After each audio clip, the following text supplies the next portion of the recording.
Hello, welcome to the HealthInn Show, an affiliate program of Homeopathy World Community.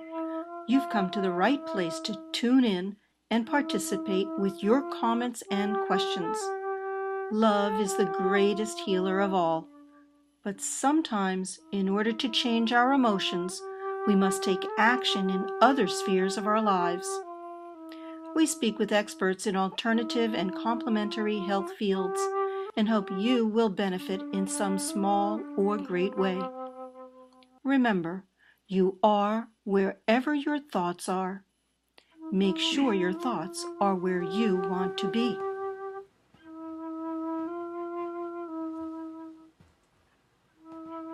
Good day, everyone. You are back to the HealthInn Show, an affiliate program of Homeopathy World Community.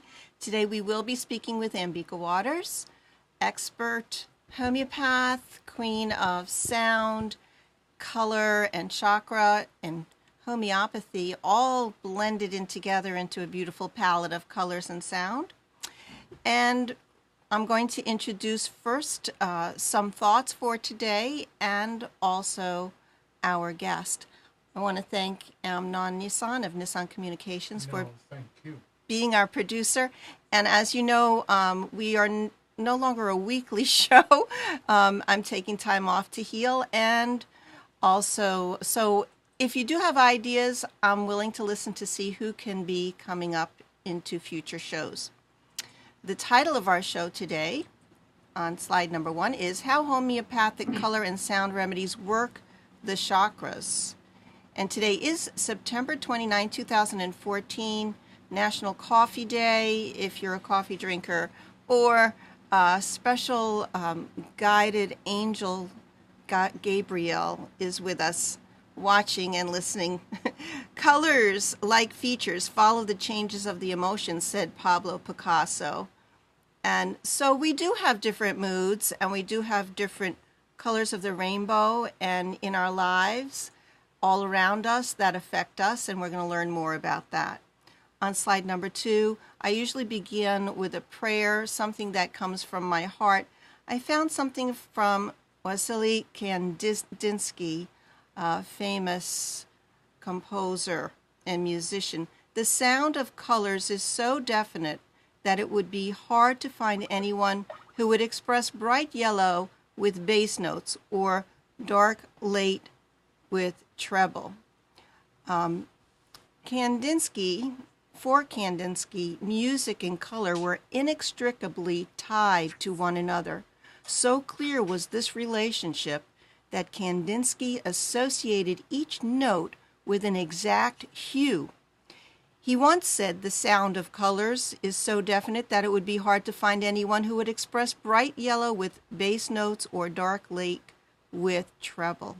So you can see he's painting a picture in his mind. And today we know that the neurological phenomena that Kandinsky experienced is called synesthesia.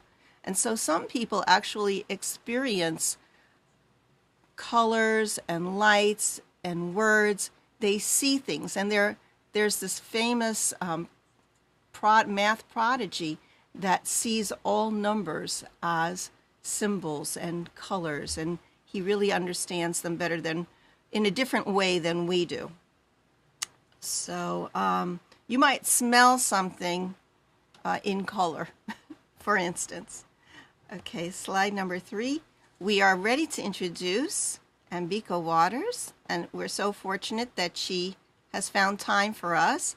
She created the Institute of Life Energy Medicine in 2001 and combined her healing gifts with her writing, products, and classes to offer a comprehensive understanding of energy healing. She thrives in the world of energy, understanding the archetypes of empowerment, energy, and responsibility, which she wrote in her book, Chakras and Archetypes. She brings this awareness to her products, classes, and consultations. We're going to tell you more about what she has lined up coming in the future and that you can sign up for. She's certified by the Council of Homeopathic Certification, that's the CCH, and is a member of the Society of Homeopaths, formerly in the UK and now living in the United States. She also has a BA in History from UCLA, that's way back in our earlier years, 1966, and an MFA from the Royal College of Art, London, 1972, and she continues her magical angel paintings. Her diploma in homeopathic medicine from the School of Homeopathic Medicine was in Yorkshire in 1995. And she's also taught at the Cranfield School of Business in the UK to business people for stress management and dealing with long travel. And I'll tell you, maybe these colors and light will help us to de-stress. She also lectured to the Society of Homeopaths in the UK about color and sound formulas and consulted for Visa International, Piatka's Publishing, and John Lewis Partnership in the UK. And she also is in a partnership with Vanette Thorner, and they created their website, lifeenergymedicine.com, if you ever would like to go there and check it out. I think I have talked and introduced her enough, and she can add more. She also, because it is the Angel Gabriel's Day, the Angelic Year won Center for the Book's 2001 Book of the Year Award because she did write a book, The Angel Oracle, that sold hundreds of thousands of copies. Woo! Or over 100,000 copies. Okay, so as you see, she's with us today, and Ambika, the floor is yours and all the colors of the rainbow. Thank you, Deb. Thank you. It's a pleasure to be here and talk about the homeopathic color and sound remedies. This is the 24th anniversary of creating the color remedies. They were originally created on the winter solstice in the north of England, which the only color that can come to mind when you say winter solstice north of England is gray, lots of gray. It was overcast, it was drizzling, and the idea I had was to take glasses of pure water, cover them with theatrical gels of the colors of the rainbow, fix it with Polish spirits, which was all we could get our hands on in the UK at that time, and see if they had any healing properties. I had been in a tutorial with Ian Watson, who's a renowned homeopath. He was one of my neighbors up in the Lake District where we both lived. And in that tutorial, he said, you can make homeopathic remedies out of anything. And I said, what about color? And he said, well, why don't you do it? So I started dreaming, having lucid dreams, reading provings of other people. Nuala Icing, the Irish homeopath, had just proved granite, and her writings were in the Society Journal. And she'd had dreams about making these remedies, which have now helped many, many people. And so I too was a lucid dreamer and had this vision in my dreams of how to make these remedies using the vibration of colored light over water. So we made 10 remedies. We potentized them to 6x. And I gave a drop of pink to two of my classmates who were homeopaths, student homeopaths. I had no idea if anything was going to come up. One of the young men was in his early 30s, had been happily married for about 12 years, said he never fought with his wife. Very harmonious relationship and in excellent health. I put a drop of pink on his tongue, and the next morning he called me and he said, you've got something. He had broken out in eczema on the crease in his arm, right here, on both arms. And he'd had a doozer of a fight with his wife, which was, for them, pretty unusual. So it opened up a whole emotional and physical level of suppression to come to the surface. And then I started meeting people in the community that I lived in and had them prove remedies. I lived near the largest Manjushri Buddhist monastery in the Western world, in Ulverston, Cumbria, in the north of England. And one of the things after reading Hahnemann's provings, how he did provings, was you tried to eliminate variable factors so that people basically drank the same water, ate the same food, had the same daily routine and practice. And nothing was better for doing a proving than a Buddhist monastery. I had about 20 people sign up, and I gave everybody indigo blue. They didn't know the color. They just knew they were doing a proving that had to do with color and light. And what emerged was even more fascinating than what happened with the pink. One woman, a nun who was really overweight, very short and very overweight, very stocky, had had rheumatoid arthritis for 30 years.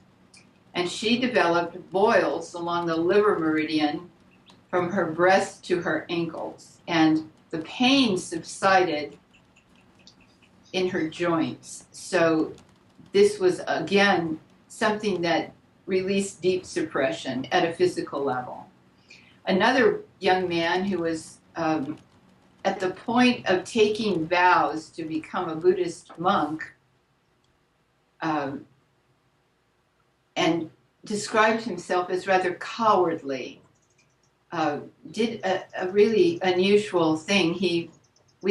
Ulverston was near the coast, and there were places where young men would dive off the cliff into the waves, which was cold and dangerous. And it had always terrified him. And he decided to do it. So he took a flying leap and was fine. And he just felt he was full of courage. And when I took the case after he'd had the remedy, I said, "And did anything else happen?" He said, "Yes, 6 women fell in love with me over the week." I said, "What are you talking about?" He said, "Yes, women who had never paid him any attention were suddenly all over him." So it opened up courage and charisma for him. And I saw him many years later, quite by accident. I saw him 9 years after the proving. He left the monastery. He got into a relationship. He married and he had children.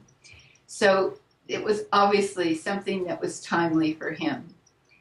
I continued to give the remedies to people. I was only a first-year homeopathic student. I really didn't know what I was doing. I was trying to follow the protocols set down by Hahnemann.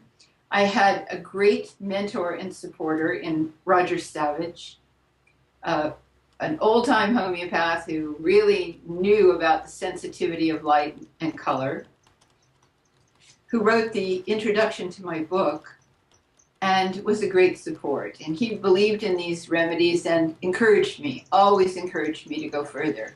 The homeopathic community at the time in Britain was doing double-blind studies on bryonia. They weren't really interested in the healing properties of color.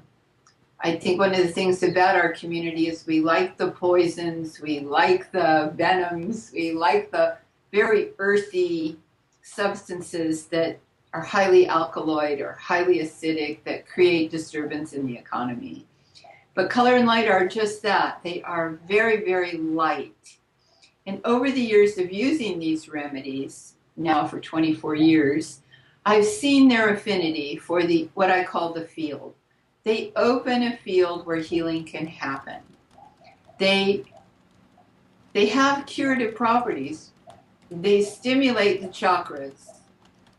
They help the development of the qualities, and they anchor the rights that relate to the chakras. And for me, this is very important.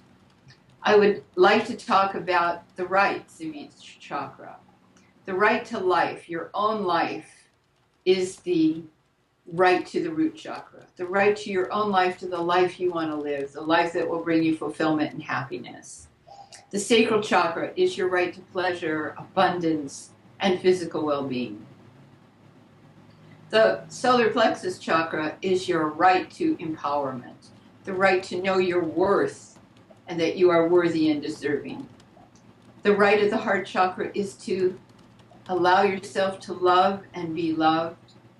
The right of the throat chakra is the right to self-expression, the right to creativity, and the development of a strong will. The right of the brow chakra is the right to wisdom and to clear, focused thinking, and the right to develop your intuitive gifts. The right of the crown chakra is your indelible connection with Source, never ending. Only you can develop this and further your own spiritual development through this chakra. So the rights of the chakras are very important. And these color remedies, and later the sound remedies we saw, they really reinforce these rights. They work at the vibration of color, which is done in megahertz. These are vibrations that are calibrated in a scientific way. Sometimes remedies will be mixed, so I use 1 or 2 remedies, sometimes 3 color remedies and a sound remedy to fortify the chakra. But basically, when you work with pure color and pure sound, you are working in a vibrational field. And what this does is it opens the field. It balances the field. It stabilizes the field so healing can happen. I think they work very well with well-indicated homeopathic remedies and nosodes, but they also stand on their own. One of the really amazing cases we had in the original provings was a woman who was going to have a colostomy, and her homeopathic tried everything and could not get her bowels to stabilize. So they called and they asked if they could use Red 30C. I sent a dose over, and this woman took 1 single dose of Red 30C and never needed the operation, never needed to have the colostomy. Her bowels stabilized, she got control of them, and she never looked back. And that was stunning to me to know that red could do that. I learned a lot from people. I didn't go in with fixed ideas, pardon me, or rigid ideas. In the beginning, I was just like an open book. I was like a sponge to absorb knowledge about how these remedies worked, and people taught me. I had a woman come to me who was dying. She had AIDS, and she also had cancer. She was in her early 50s. She'd had a really tragic life of loss, of shock, of trauma, of abuse. And she was dying. And as you know, when we take a case of somebody who's dying, the symptoms are very hard to access because there is no vital force. The vital force is waning and we don't see symptoms. So while I was taking the case and trying to figure out what I could do for her homeopathically, I gave her rainbow or spectrum, which is all color. This woman at the time she was brought to me had to be carried into my clinic. She couldn't wash herself. She couldn't brush her hair. She couldn't clean her home. And she called me 2 days after taking the spectrum, and she said, whatever you gave me, it has helped me. I can clean my home. I can shower by myself. I can brush my hair. I can dress myself. And she was given more vitality, in which she chose to use the time that was given to her to reconcile with her estranged children and her family. And she died a peaceful death. And I was very, very moved by her experience. That this remedy didn't bring her physical healing, so to speak, but it gave her vitality that she could wisely use to bring closure where it was needed. So that was a pretty impressive case, and it taught me a lot about spectrum. I started using spectrum with autoimmune deficiency disease, and I saw it really helped a lot of people. Really gave them vitality. It didn't necessarily address the specific issue, but it gave them energy to move forward. And that in itself brought healing to many people. I've used these color and sound remedies with autistic children for many years, and I've seen a lot of development lot of developmental shifts in their ability to communicate and process. These remedies stabilize the physical body, they stabilize the emotions, and they help bring clear thinking to the mind. They are useful tools for homeopaths. And many non-homeopaths love them because there are only 10 color remedies and 10 sound remedies. They can get their heads around that, rather than 4,500 to 5,000 remedies that we spend our life learning the ins and outs of. Are there any questions? Yeah, there's a lot going on in the chat. People are very interested. Dr. Kubushan would like to know how you make the 30C, or I guess the 6X. You said you put the colors in water. Can you explain that for the people who Sure. are interested? Sure. Yes, the process is dead simple. I took glasses that had been boiled. I got pure water from the pharmacy. I filled them 3/4 full. I got theatrical gels for each of the colors, and I laid them on top of the glass. I put the glass in the sun. Now you have to remember there was no sun on the winter solstice in the north of England, but there was light. I fixed it with Polish spirits, which is what we had available to us, but you could use ethanol if you had it. They do need to be fixed to keep the water from going off. And then I potentized it in the homeopathic fashion. After 6X, I wound up sending everything to Helios Homeopathic Pharmacy in Tunbridge Wells, and they potentized everything for me. They took the mother tincture and they made remedies. They made 6X, 12C, 18C, 24C, and 30C. We never went above 30C. Although there are homeopaths around the world who have taken them up to 1,000, to 1M, and to 10M. I don't see the point of that. My understanding is that these color and sound remedies, the sound remedies were made in a similar fashion, but with tuning forks for each note. Right, and, tuning forks. Yeah, tuning forks. And the bowl that I used for each sound remedy was a crystal bowl, because it captured the light and it captured the sound beautifully. You don't want to do it in a plastic cup, although I suppose you could. You know, it's what's going to enhance and augment the vibrations. And a crystal bowl was a beautiful thing to use. I made those up in the mountains of New Mexico 6 years ago, and proved them in my school, the School of Spiritual Homeopathy in Chicago. And we had this wonderful overlap with the color remedies, but they were even more enhanced. We only took them up to a 6X. They've never been potentized higher than a 6X, because they are so powerful.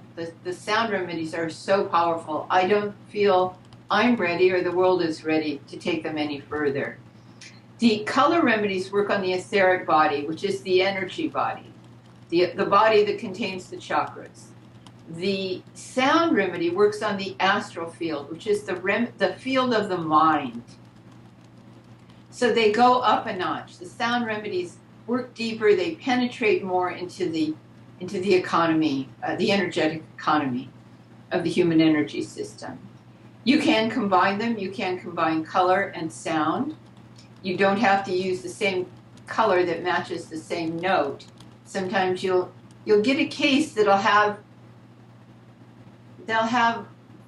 variables. You'll have somebody who needs to be grounded, and you'll want the hot colors like red and orange, but their ideas are a little unwholesome. So you might want to use the note A, which is for the third eye, the brow chakra. Do you want to use any of the slides?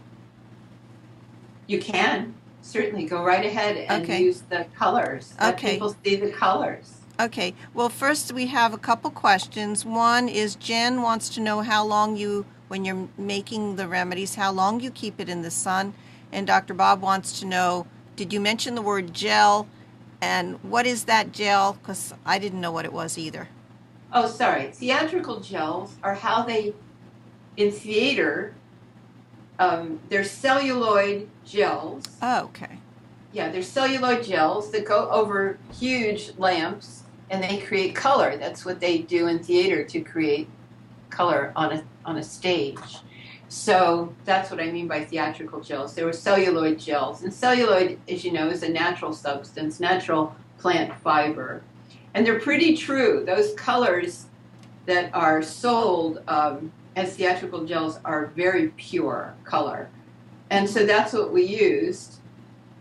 So you shine those, or you put them on? Well, how do you do No, that?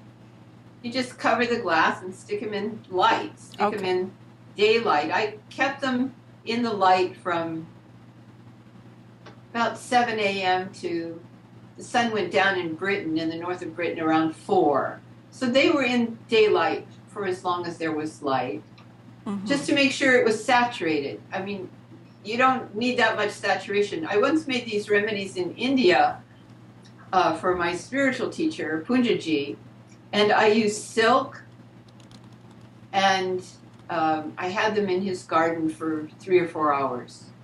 And I got fabulous results and was able to bring some healing to him. So yes, you can use silk, which is a natural substance, natural fiber. I've never tried to do it with anything that wasn't natural.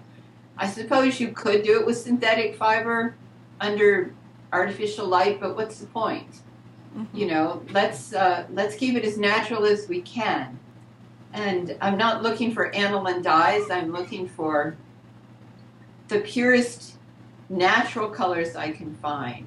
And we are all susceptible. As we know as homeopaths, we're all susceptible to everything in our environment, particularly color.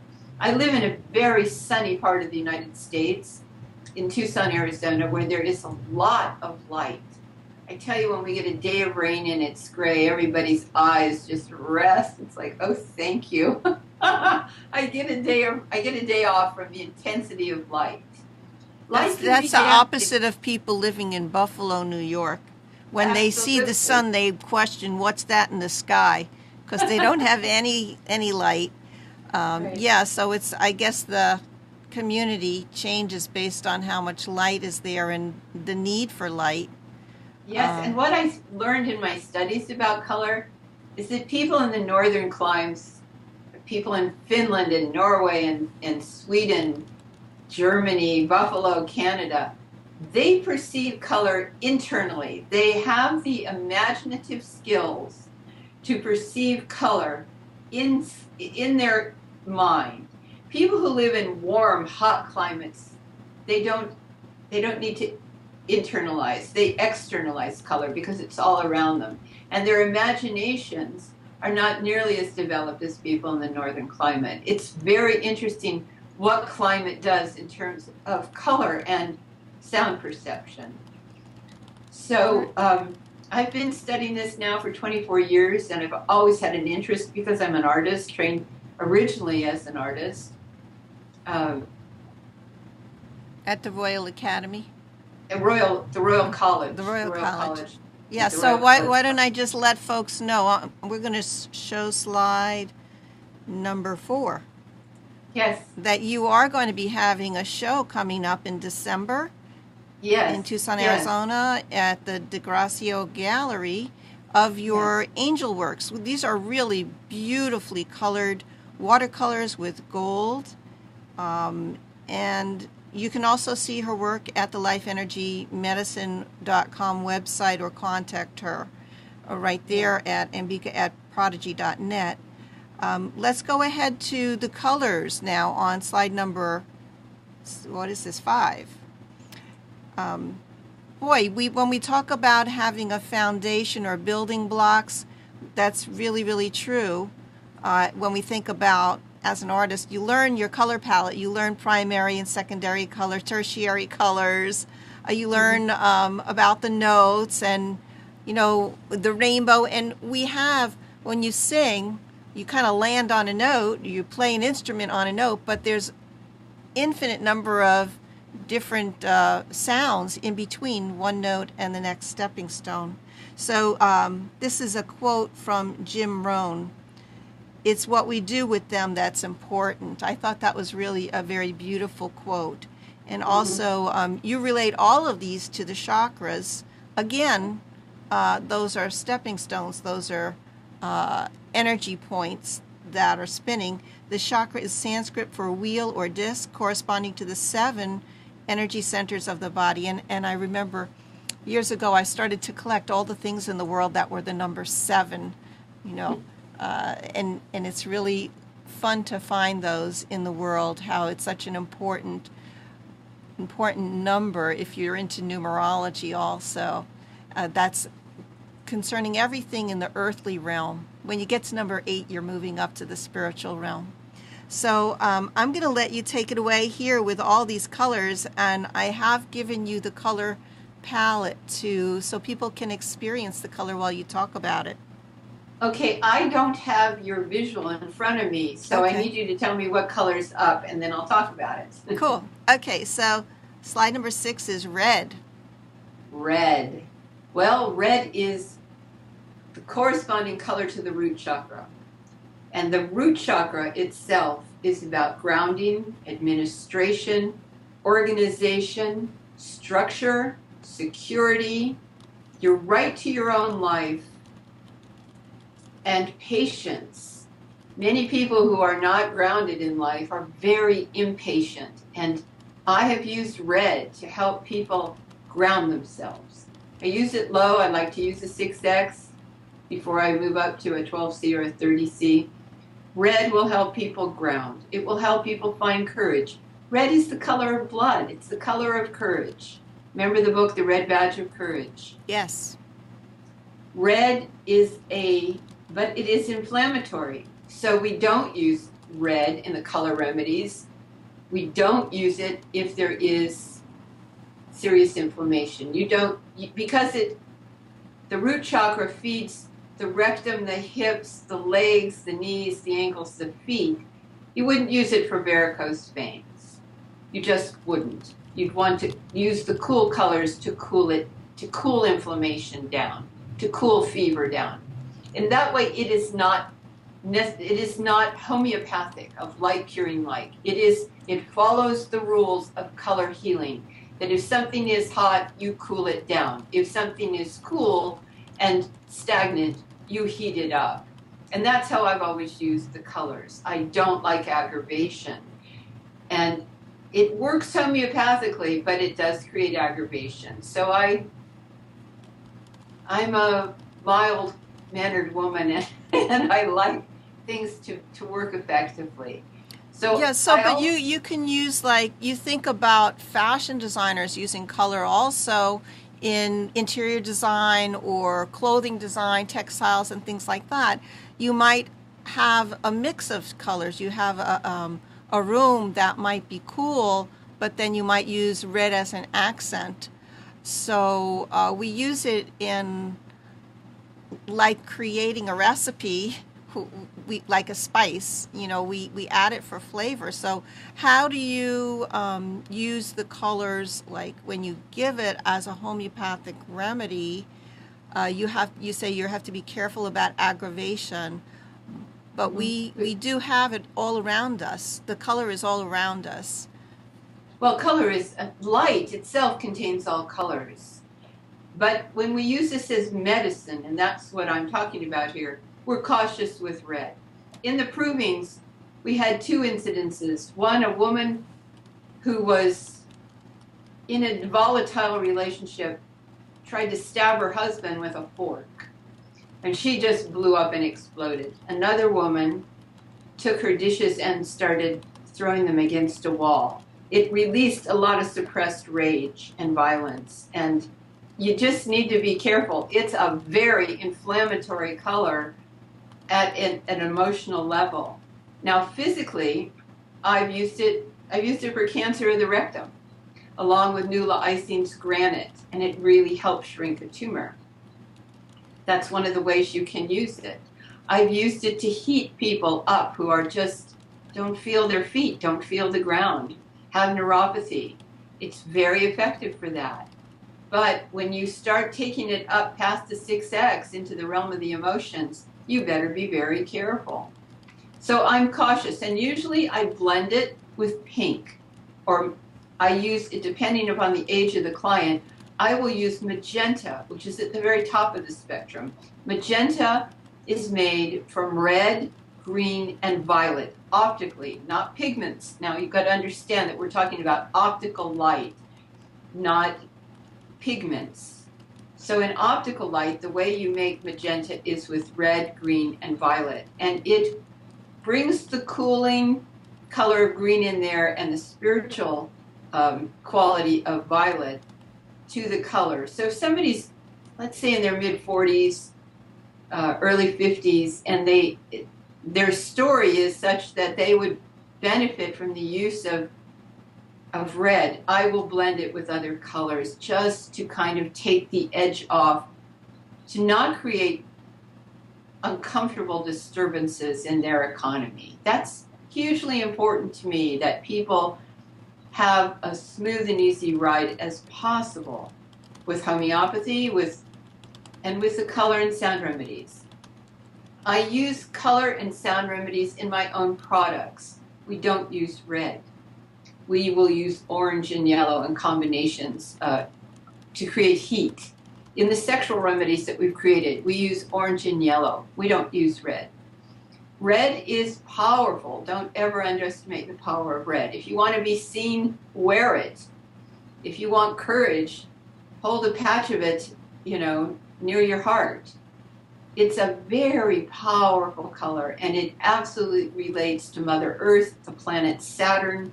It's deeply, deeply grounding.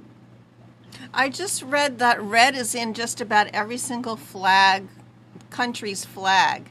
I thought that was really a little tidbit of information I thought was interesting, because it's that red is for power. Unfortunately, it is for blood, and I think of war. So that's really sad. Maybe we should have some different colors in our flags. Maybe more green, How about more pink blue. And green? Pink? Pink and green. That would be a beautiful flag. The colors of love. Those are the colors of love. The heart chakra is pink and green. I do want to say that it is said, and I've read it several times, that red was the first color the eye saw. And if you think of the fetus looking through the mother's belly in daylight, that what she sees, what that fetus sees, is red. She sees the color of oxygenated blood. I say she, that the baby sees red. And it is the color of warning, and has been from the beginning of time, the color of warning and danger. Think about the signs, the universal signs for danger. They're always red. So it's a color the eye perceives outside of the retina. Color is perceived, green is perceived right on the retina. The cool colors are perceived behind the eye. The warm colors are perceived in front of the retina. And red is right out there. It pulls you right out. It's a powerful color. It's a powerful healer, but it needs to be understood how it's used in healing with care and caution.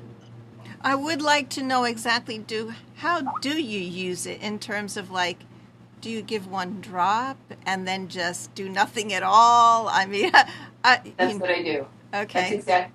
I have them in pill form. I'll medicate Saclac, and I'll usually give one pill, and I'll wait and I'll watch. I'll wait and I watch. I wait and I watch. I'm very prudent about these things. I have just seen too much aggravation in the early days, and as I said, I don't enjoy aggravations.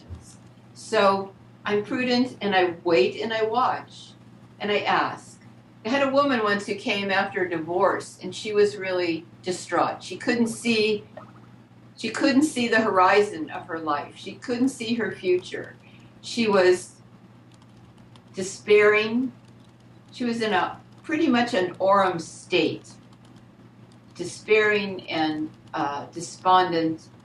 And I gave her red 30C, one single dose. She came back 6 weeks later, and the woman was able to plan her life. She had released her despair. She had made peace with her situation, and she made some choices about what she wanted to do with her life. And I saw how it worked over a period of time.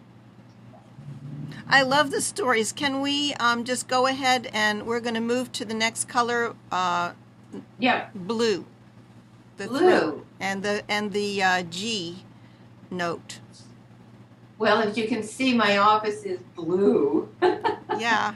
I work in this office for 14 hours a day sometimes, and I'm never tired. I love this color. And my clients come into this office and they love the color because it's soothing, it's balancing, it engenders thought, careful thought. It's imaginative, it triggers imagination, intuition, discernment. It fosters knowledge, and ultimately, the most powerful tool of all is wisdom. Those are the qualities of the brow chakra. And it helps people start to think clearly about themselves and their lives. When people get sick, they get frightened. They don't believe all is well. They believe that the sky is falling. And one of the things about this color is it really brings clarity.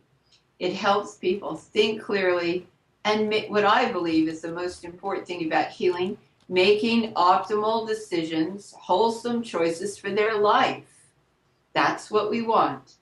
That's the most powerful thing we can do with any form of healing, is to help people make wholesome choices for their lives. And this is the color. This color is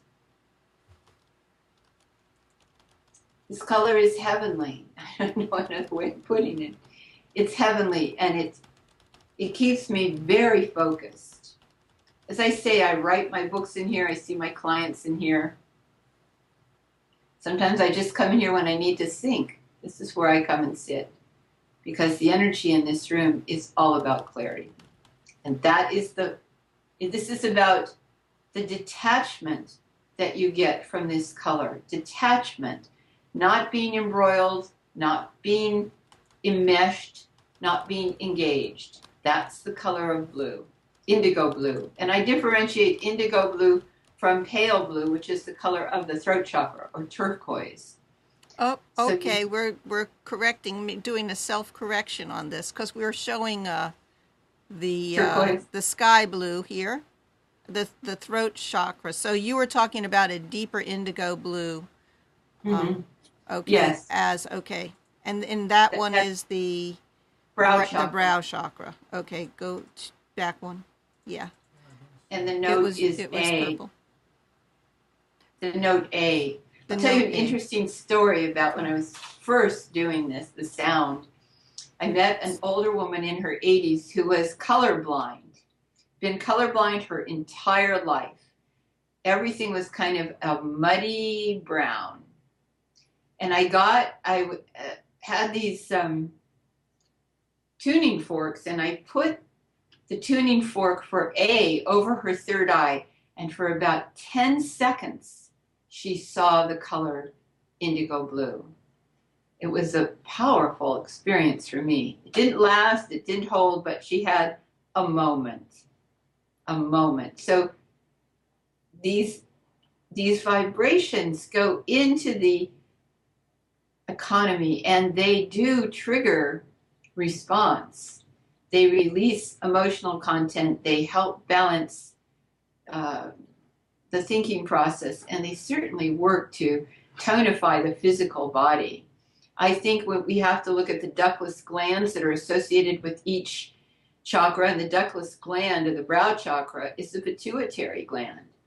We do use posterior and anterior pituitary in homeopathy, but also the color blue will help clarify thinking and release depression, and it helps people detach from unpleasant situations and circumstances. It gives them a chance to think about themselves and their lives with clarity and purpose. Okay, more questions or another color? Yeah. So I was just saying, so they don't get embroiled in a lot of conflict. So how about the yellow? Yellow. Well, yellow is the color range in which most of our homeopathic remedies fall under. Yellow is about the solar plexus, the organs of digestion, the emotional qualities of self-worth, self-esteem, confidence, personal power, and freedom. These are tremendous qualities. The world is now in a yellow phase, I would say, trying to sort out issues of power. But think about the organs of digestion: the liver, the gallbladder, the pancreas, the stomach. I would say the spleen is related to the organs of digestion, but also to the sacral chakra and to immunity. These organs of digestion, if the ego is weak, if there is lack of confidence or a lack of self-worth or self-esteem, this color does more to transform those qualities than anything. John Melnichek, a renowned homeopath on the West Coast, used yellow in a case of autism and nothing else and cured the case. He presented that at the Society conference years ago. I wasn't there, but I heard about it and I was stunned because I would have never done that. But he did, and he had great results. And we know, for instance, that many developmental issues, particularly in young people, relate to the gut. And so this stimulates gallbladder function, liver function, pancreatic function, and stomach and small intestinal function. It's a wonderful color for when we're feeling low or lack of confidence. Take a dose of yellow 30C and feel good about yourself. It's Wonderful. so important that we know that we are worthy, deserving, and willing. That's really wonderful. Goodness. Yeah, I think probably, I don't know if it's just me, but people kind of have an intuitive sense or an affinity to bring the colors into the proper space or room, because my kitchen is yellow, so it's for digestion, and my kitchen also is yellow. Yeah, and like my meditation room is blue, and so things like that. So I think that we probably naturally are drawn to it if we just listen to what feels good when we're in that space. Yes, I agree. And I think I used to have a big color chart that they use in art with all the colors, and I would say to my clients, and what color appeals to you and what color do you dislike? Because disliking a color is also very interesting. People who dislike orange, for instance. A lot of women dislike orange. And orange is about sexuality. So it's about abundance. It's about feeling good and sensuality. It's a very, very powerful color. I don't mean blaring orange, but orange comes in many hues and many tints. You can have coral, you can have tangerine, you can have peach. All these are aspects of orange. This is the time of year for orange. This is autumn, pumpkin, and also salmon. There's a huge range. Well, I once met Camille Shear at a conference where I was talking about the color remedies, and she was talking about the proving of salmon. And we got together and we compared notes to find out that they had many identical qualities. Mm-hmm. One of the things about salmon that they found out was people who didn't know where home was, were, travelers, seekers, they didn't know where home was. And one of the things that this remedy salmon did was it helped them find their way home. Because, there's a magnetic strip in the stomach runs down the dorsal fin of the salmon that seems to connect to the ley lines of the earth. And that's how they find their way home to where they spawn. But it's also, if you think about the second chakra, the Muladhara chakra, it's called My Home Sweet Home. So, there were so many correspondences and overlaps with this that It was just amazing to us. So yes, pink or salmon, peach, these are the colors of sensuality. These are the colors of the body. They are the colors of movement and mobility. So orange, let's think about it. Let's rethink what we don't like, and let's look at why we don't like it. Because you can get as much information from what a person doesn't like as what they do like. We know that for affinities and repulsions. We have a lot of that in homeopathy. So is the orange a combination of the yellow toning of the organs and the red, the root and base? Is there something you sound to like do an with artist. You sound like a good artist. Yes, because yellow is a primary color, red's a primary color, and orange is a secondary color. Yes, but in the chakra system, it has its own vibration. It's less aggressive than red, but more aggressive than yellow. It still has fire. But, these chakras also correspond to elements. The element of the root chakra is earth, and the element of the sacral chakra, second chakra, orange chakra, is water. So this controls the flow of fluid in the body. It responds to tidal pull and the fullness of the moon. I mean, it's got a huge affinity to water. It also has a huge affinity to immunity, second chakra, orange. And they say, and it has correspondences with age. The age of the root chakra is conception to 7, and the second chakra is 7 to 14, in which children, the highest health of any human being seems to be in the ages from 7 to 14. That's when kids are at their optimal health. So we look at this, we look at all of it. We look at the elements, we look at the ages of correspondence, we look at the emotional issues, we look at the rights, and we assess what is needed here. What is needed for healing to happen? Because sometimes it'll just help release some suppressed content, that deep fears or emotional attitudes that don't serve life. Sexuality serves life. Sensuality serves life. Appetite serves life. Not in a degraded way, or not at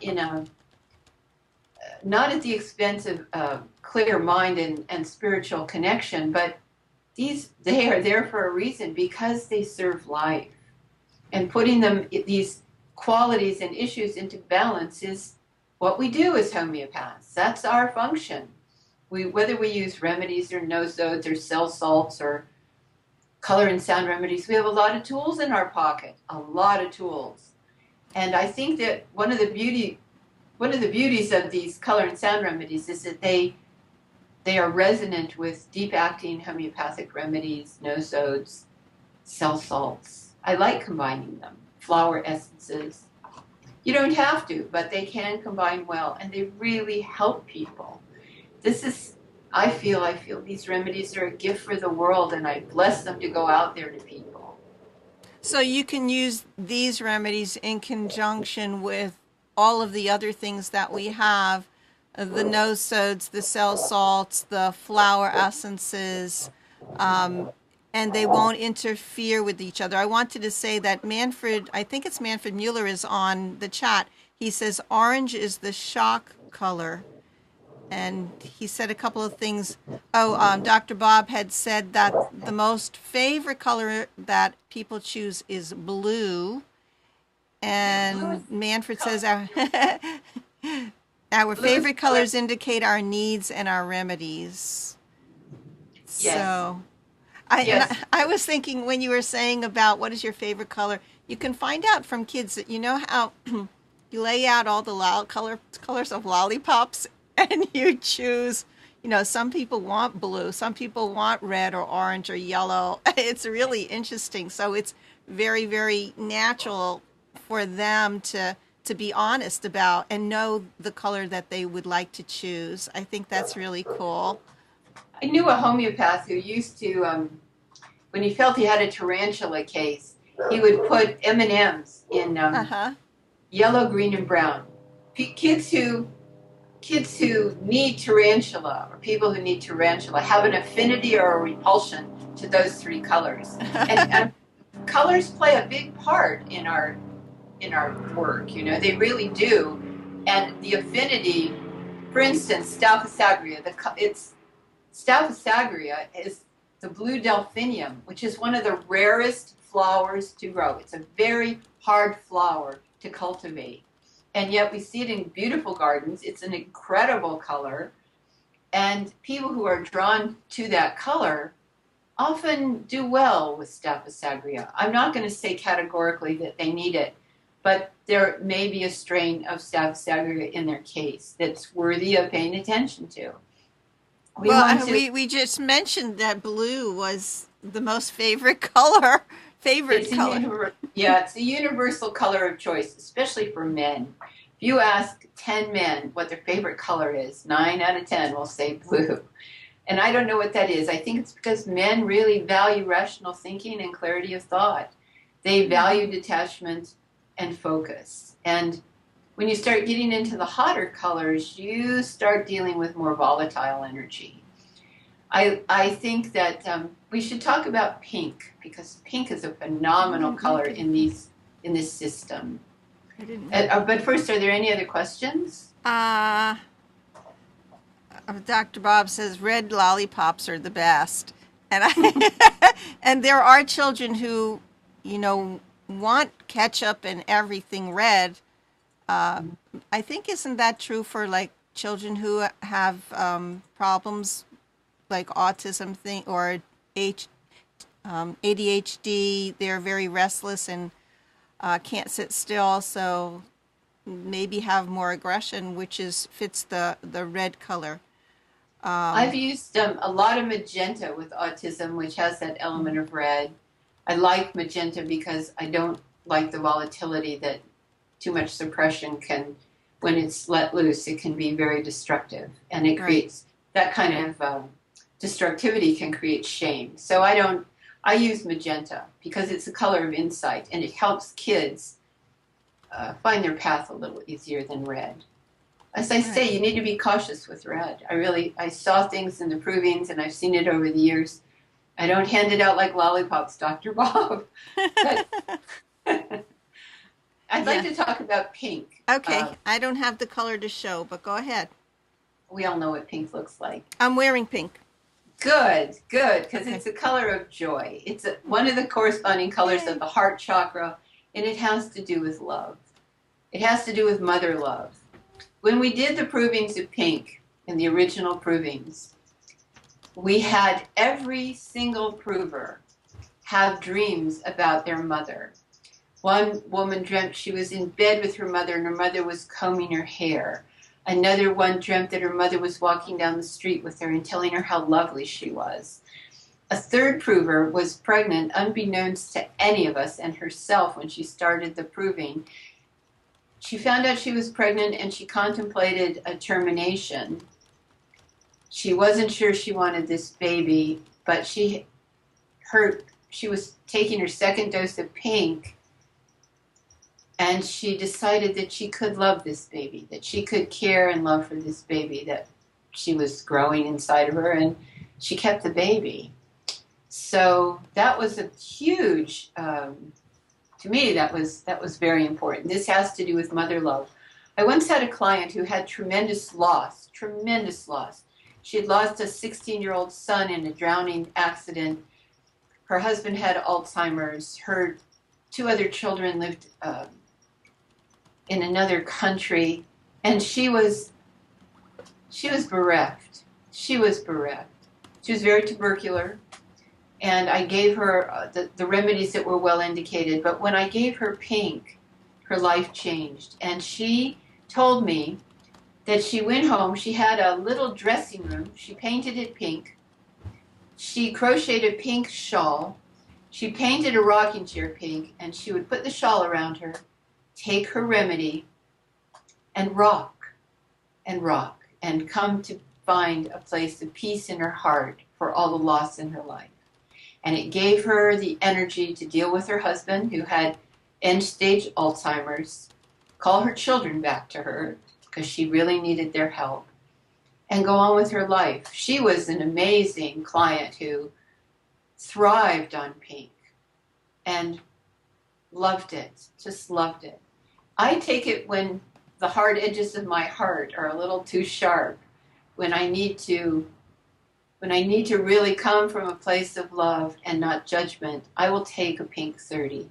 It really helps, truly helps me soften and be more loving. It's a wonderful color for men and women. And it does engender that feminine spirit of mother love. So let's hear it for pink, everybody. Did you have a question, Amnon? Okay, so, I don't think we mentioned green, and I really like the color brown also. So. Well, let me say something about brown. It's not in the color remedies, but it is the color of earth, and it's the color of hard work. People who love brown work very hard, very hard. They're very industrious people, and it's a color of hard work. So it's not a color that I've ever used in the provings. I've never done black or brown or silver or gold, which I'd love to do. But it's hard to get those colors optically. Green is the color of peace. It also has an affinity to the heart chakra.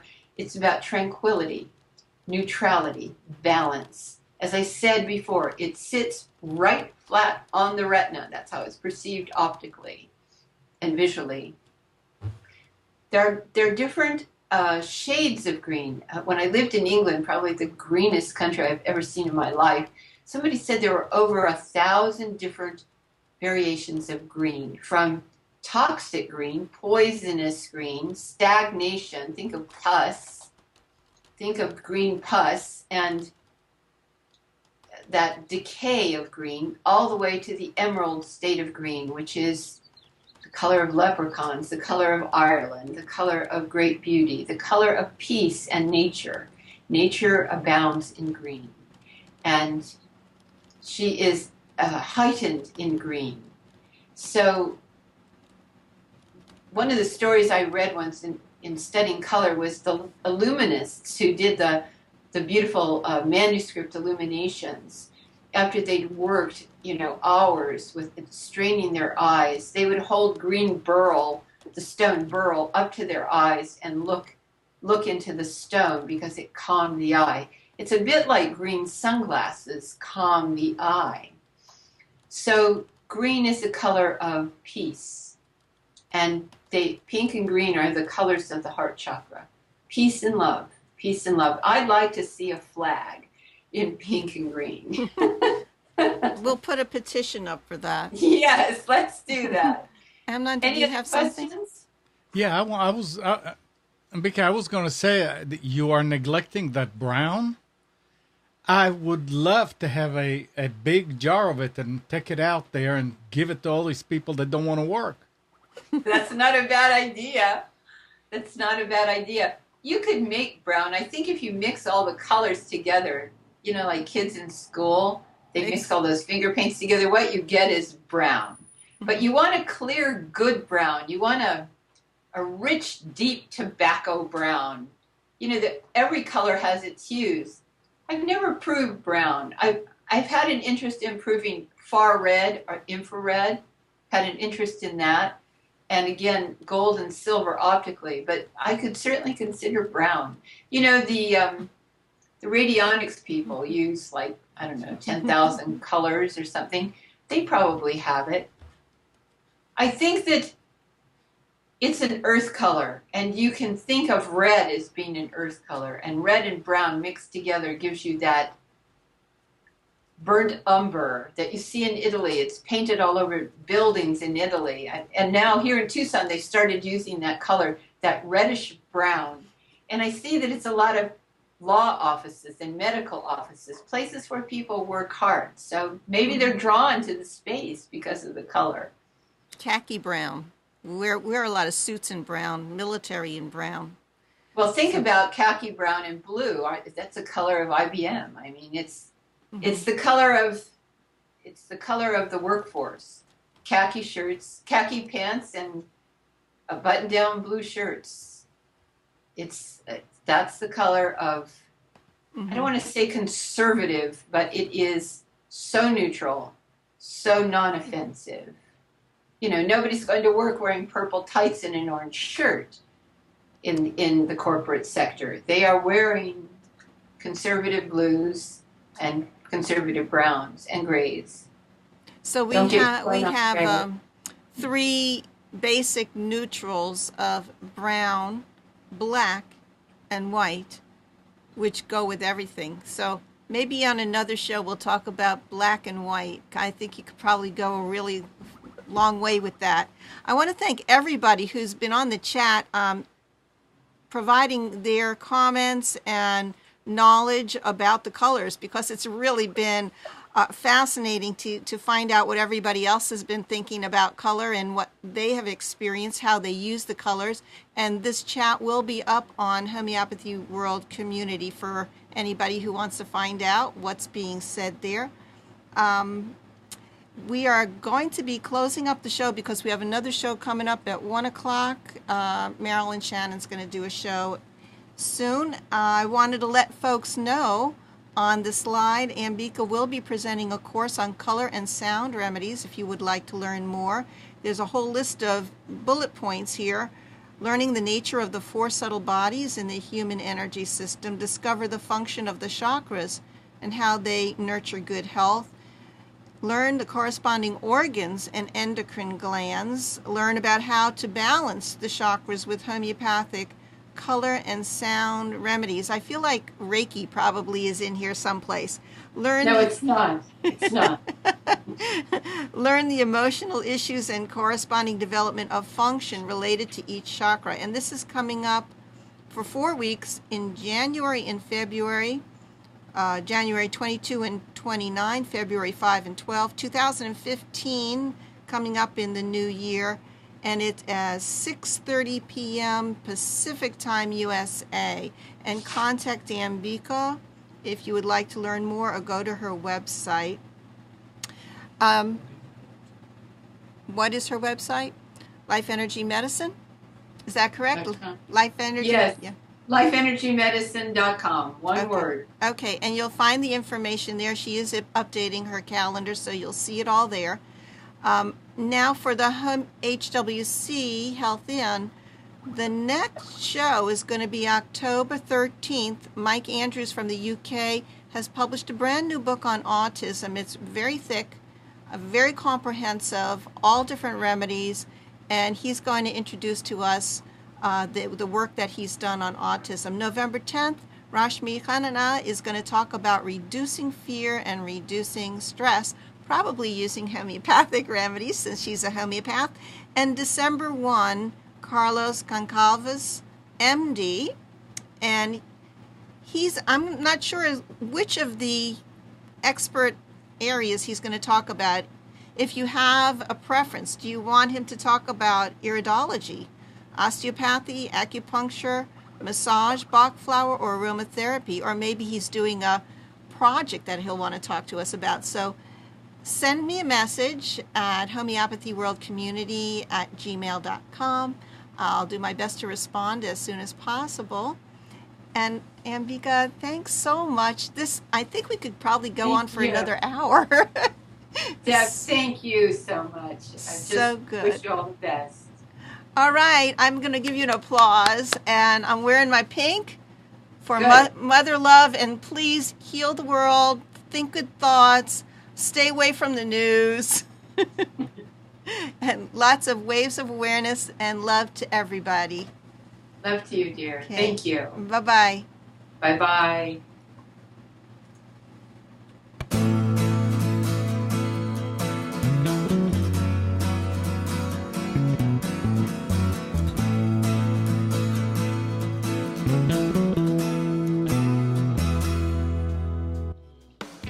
You are tuned to the Nissan Communications Network.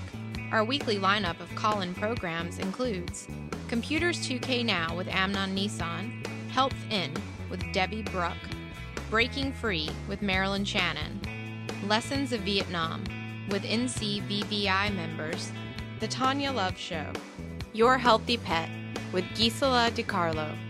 And if you tuned in too late, you can always watch each program in its entirety or download an MP3 audio file of it at www.nissancommunications.com.